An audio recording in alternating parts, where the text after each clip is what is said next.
तो हरीश जी, ये गाजीपुर वाले मामले को लेकर आईना कांग्रेस की तरफ से बीजेपी को दिखाया जा रहा है मुकरबा चौक का उदाहरण देकर, और ऐसे में वो ये कह रहे हैं कि साहब ये भ्रष्टाचार एमसीडी का, शराब घोटाले में आप आम आदमी पार्टी को कटघरे में खड़ा करते हैं, लेकिन एमसीडी ने दुकानें खुलनी क्यों दी? बीजेपी इसका जवाब देगी या नहीं?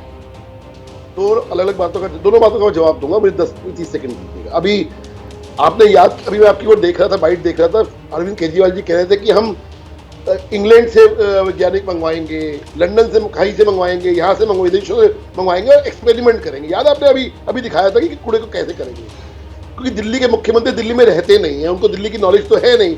इनको बता दूं, ऑलरेडी वेस्ट टू एनर्जी पे काम चल रहा है और 18 मीटर नीचे आ चुका है 2019 से। 2019 से कह रहा हूं मैं, 2012 से नहीं कह रहा, 2019 से कह रहा हूं। और हमने कमिटमेंट करी थी आपके चैनल के ऊपर, आपको ही करी थी कि 2024 से पहले ये सारे के सारे जो कूड़े हैं, तीनों के कूड़े के कारण है, वो खत्म हो जाएंगे। ये हमारी कमिटमेंट है, वचन है। सर एक छोटी सी बात सुन लीजिए, उसके बाद अपना जवाब पूरा कर दीजिएगा। ये जो अभी आप श्रेय ले रहे हैं यहाँ पर बैठकर कि साहब 18 मीटर वो कूड़े का पहाड़ नीचे आ चुका है, हाइट कम हो चुकी है, उसी को लेकर तो आप घेर रही है ना आपको। दिल्ली के उप मुख्यमंत्री मनीष सिसोदिया गए थे उस दिन गाजीपुर, वो बता रहे थे किस तरीके से दीवार भी टूट गई है, क्योंकि कूड़ा हाइट कम करने के चक्कर में आसपास जो खाली जमीन थी वहां फैलाना शुरू कर दिया गया। ये आरोप है आपका। कम से कम एबीपी चैनल इतना बड़ा चैनल है, कम से कम वो इनके आरोपों की सच्चाई तो जान लेता क्या हो रही है। वहां पे एक दीवार, छोटी सी दीवार गिरी, उसको इतना बड़ा मैसेज दे दी। मैं उसमें अभी नहीं जाना चाहता, मैं दूसरी बात करना चाहता हूँ। ये इनका गारंटी पत्र था पिछली बार वाला, याद करिएगा। इसमें एक है, Delhi will be made garbage and debt free. ये इनका वो था। अगर इनके डोमेन में नहीं था तो इन्होंने, दिल्ली सरकार ने वादा क्यों किया? पहली बात। दूसरी बात, मैं सवाल पूछना चाहूंगा संजीव जी से, अभी 900 करोड़ का फाइन लगाया है ना अभी एनजीटी ने, किस लिए? कि आप ढंग से वेस्ट मैनेजमेंट नहीं कर पाए। जितना श्रेय आप ये हमें देना चाह रहे हैं, सो कॉल्ड श्रेय देना चाह रहे हैं एमसीडी को, उतना ही श्रेय आप लोगों का भी है। इसीलिए 900 करोड़ रुपए का फाइन एनजीटी ने दिल्ली सरकार के ऊपर लगाया, एमसीडी पे नहीं लगाया, वेस्ट मैनेजमेंट को लेके। दूसरी बात, अभी कांग्रेस के मेरे मित्र कह रहे थे कि हमने दुकानें खुलने दी। मेरे मित्र को शायद मालूम नहीं होगा, दिल्ली के अंदर दुकानें बंद करने का काम एमसीडी ने किया। इसी वजह से आम आदमी पार्टी को प्रॉब्लम हुई है।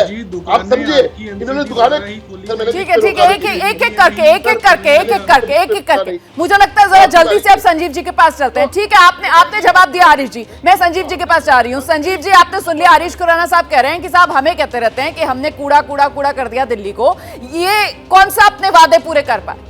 आपको कह रहे हैं कि जितनी बीजेपी जिम्मेदार, उतनी आम आदमी पार्टी भी दिल्ली को कूड़ा करने के लिए जिम्मेदार है। हरीश जी आरोप लगा रहे हैं आप पर। रोमाना जी, 2017 में बीजेपी ने एक संकल्प पत्र जारी किया था और इस बार वचन पत्र लेके आई है।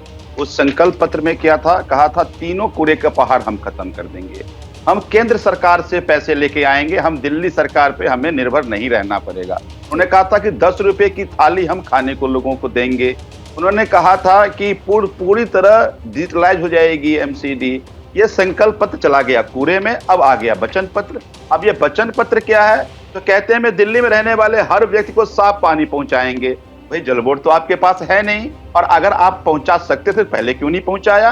दूसरी बात, ये कह रहे हैं कि हम एमसीडी के अस्पताल को विश्व स्तरीय बनाएंगे, तो 15 साल में क्यों नहीं बनाया आपने?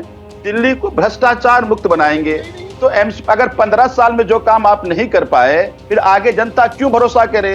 तो मैं ये कहना चाहता हूँ कि देखिए, 15 साल में एमसीडी नहीं कर पाई भाजपा और आगे भी नहीं कर पाई। मैं आपके चैनल पे दावा करता हूँ कि 5 साल आम आदमी पार्टी को मौका दीजिए, तीनों कूड़े के पहाड़ भी हटेंगे, पूरी तरह से दिल्ली साफ सुथरा भी होगी, और जिस तरह से डेवलप यूरोप में वेस्ट मैनेजमेंट होता है, उसी तरह से हम दिल्ली में करके देंगे। मैं तो अब ये समझना चाहती हूँ कि साहब दिल्ली को ठग कौन रहा है? आ रही हूँ आप ही लोगों के पास आ रही हूँ, लेकिन मैं जानना चाहती हूँ दिल्ली को ठग कौन रहा है, ताकि दिल्ली की जनता समझ पाए कि सियासत की असलियत क्या है। क्योंकि आम आदमी पार्टी की तरफ से कहा जाता है, आपके मैनिफेस्टो का जिक्र करके हरीश खुराना साहब, कि साहब ये साफ पानी पहुंचाने तक का वादा कर देते हैं, जल बोर्ड इनके अंडर आता नहीं है। अभी आप ही इनका पुराना मैनिफेस्टो दिखा रहे थे हरीश जी, और आप ये कह रहे थे कि साहब ये दिल्ली को कूड़ा मुक्त करने की बात कर देते हैं, एमसीडी इनके अंडर नहीं आती है, मतलब दिल्ली सरकार के अंडर नहीं आती है। तो नीरज जी, कुल मिलाकर हकीकत क्या है? दिल्ली को कौन ठग रहा है? आ रही हूं हरीश जी, नीरज जी से एक जवाब लेकर। नीरज जी आइए।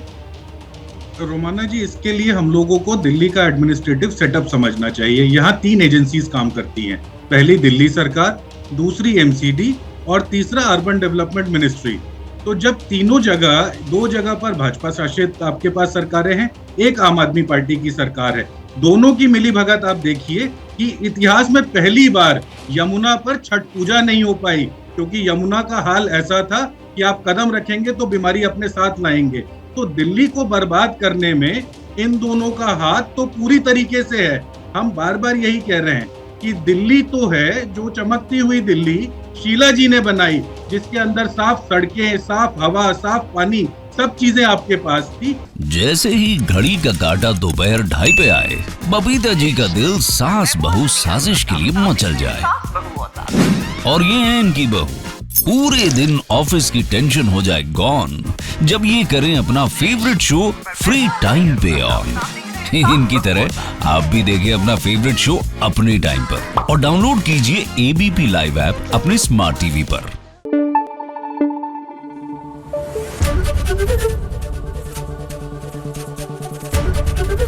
एबीपी न्यूज आपको रखे आगे।